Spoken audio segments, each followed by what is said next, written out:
Imagine a place, a country so small you could drive across it in just a couple of hours. It's smaller than Connecticut, yet for decades it's been in the headlines, captivating the world's attention. Lebanon. Lebanon.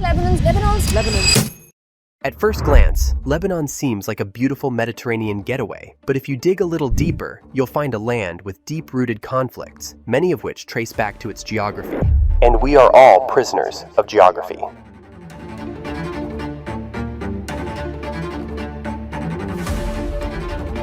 Lebanon's geography is as complex as its history, divided into distinct regions that shape not only the land, but also the lives of everyone who calls it home. The first of Lebanon's main geopolitical regions is Mount Lebanon. For centuries, it's been a place of refuge. People came here to escape, to find a safe space in a world that wasn't always kind. The Maronite Christians were one of the earliest groups to settle here, building communities high above the coast. The mountains offered them protection and the chance to preserve their unique traditions. But the Maronites aren't the only community with deep roots in Mount Lebanon. The Druze people also made their home here, drawn by the same promise of security that the mountains offered. Like the Maronites, the Druze carved out a distinct way of life, shaped by the land around them. In 1860, tensions between the Maronite Christians and Druze in Mount Lebanon reached a boiling point. Both groups, under Ottoman rule, found themselves locked in a violent conflict that threatened the region's stability. Following a series of decisive Druze victories against Christian communities, European countries intervened, pressuring the Ottoman Empire to respond. Under this influence, the Ottomans granted Mount Lebanon a new status of autonomy, creating what became known as the Mount Lebanon Mutasarrifat, a self-governing region with shared authority between the Maronites and Druze. And so, Mount Lebanon became the heart of what would one day be modern Lebanon.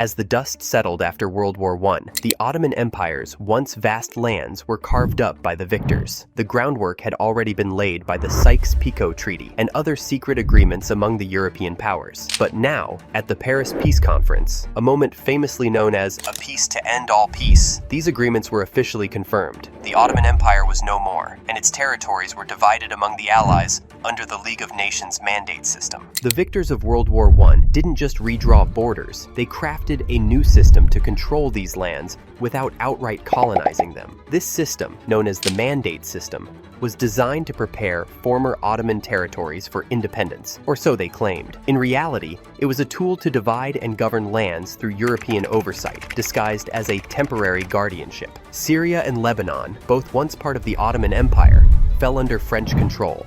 For Syria, this meant the beginning of a tumultuous road filled with uprisings and clashes as the Syrian people resisted foreign control. But in Lebanon, the French saw a different vision. For Mount Lebanon, this meant a significant transformation. The French, now holding authority over the region, expanded Mount Lebanon's borders to create Greater Lebanon. This expansion aimed to create a more economically viable state by adding the fertile lands of the Bekaa Valley, the trade routes through Anti-Lebanon, and better access to Mediterranean ports along the coast. The justification was clear. The devastating famine, organized by the Ottomans in 1916, showed the need for secure access to fertile lands, sea routes, and trade to prevent future crises. This new Lebanon, born under French influence, was no longer a secluded mountain refuge. Its borders now encompassed diverse communities: Maronites, Sunnis, Shias, Druze, and others.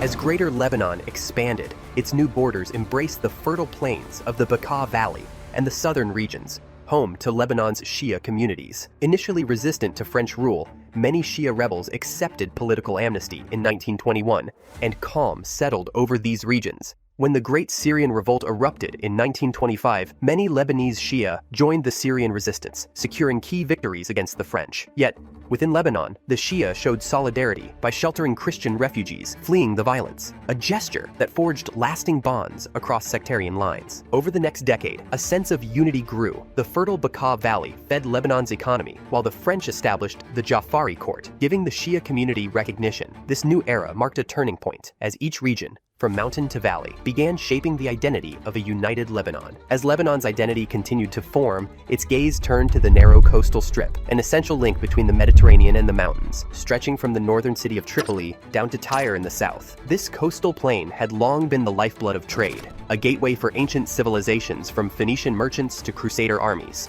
By the time of Greater Lebanon, this strip was home to bustling cities like Beirut and Sidon, where Maronites, Sunnis, Shia, and Greek Orthodox communities mingled in thriving port towns. Under French rule, Beirut in particular grew rapidly, becoming the economic and political heart of Lebanon. The French encouraged development here, building ports and railroads to connect the coast to inland regions like the Bekaa. This strip not only fueled Lebanon's economy, but became a symbol of the country's diversity.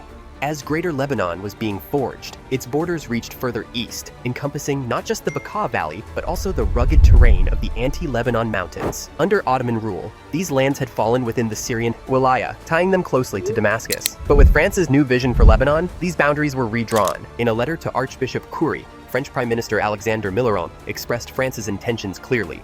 Your country's claims on the Bekaa that you have recalled for me have been granted. On instructions from the French government, General Gouraud has proclaimed at Zahali's Grand Qadri Hotel the incorporation into Lebanon of the territory that extends up to the summit of the Anti-Lebanon range and of Hermon.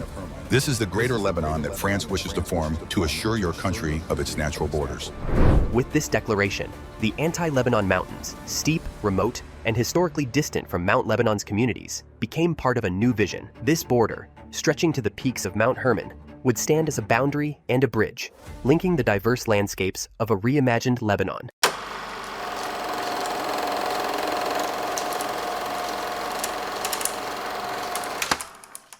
With the expansion of Greater Lebanon, the country's demographics shifted dramatically. Once a predominantly Christian state, Lebanon now encompassed large Sunni and Shia Muslim communities from the Bekaa Valley, the Anti-Lebanon Mountains, and the coastal cities. Christians, mainly Maronites, became just over half the population. In 1926, a new constitution, crafted under French oversight, aimed to balance power among Lebanon's religious groups, but with a deliberate tilt toward Christian control. The presidency was reserved for a Christian, typically a Maronite, while the role of prime minister went to a Sunni Muslim. Based on the 1932 census, parliamentary seats followed a 6-to-5 ratio favoring Christians, and the president was granted veto power to ensure that the Christian community retained political dominance, even if demographics changed. As World War II erupted in 1939, Lebanon found itself under the shadow of shifting global powers. The French Mandate authority, now controlled by Vichy France after the fall of France to Nazi Germany, still governed Lebanon, but a push for independence was growing among Lebanese leaders. The war's chaos provided a unique opportunity for change. In 1941, British and Free French forces entered Lebanon, driving out Vichy control.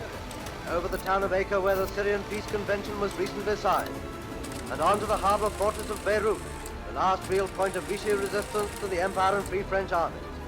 Beirut, which bears the marks of bombing by the Royal Air Force, which helped to persuade the men of Vichy to surrender. With the Allies now occupying Lebanon, Lebanese leaders pressed the Free French government for full independence. Responding to this pressure, General Charles de Gaulle's representative, General Georges Catroux, proclaimed Lebanon's independence in 1941, though French forces continued to exert control. On November 22, 1943, Lebanese nationalists formally declared independence, leading to the arrest of key leaders by the French. However, under international pressure, France was compelled to release them, marking November 22nd as Lebanon's Independence Day. In 1946, the last French troops departed, and Lebanon emerged as a fully sovereign state. This is the first flag of Lebanon, drawn and approved by the members of the Lebanese parliament during the Declaration of Independence in 1943. By the way, we have another video here on Geographilia that dives into the Litani River and its importance in the geopolitical conflicts of southern Lebanon. Feel free to check it out, and stay tuned for part 2 of this video, where we'll explore what happened in Lebanon after independence. If you're enjoying the content, we'd love it if you subscribed and joined us for the journey. Thank you for watching.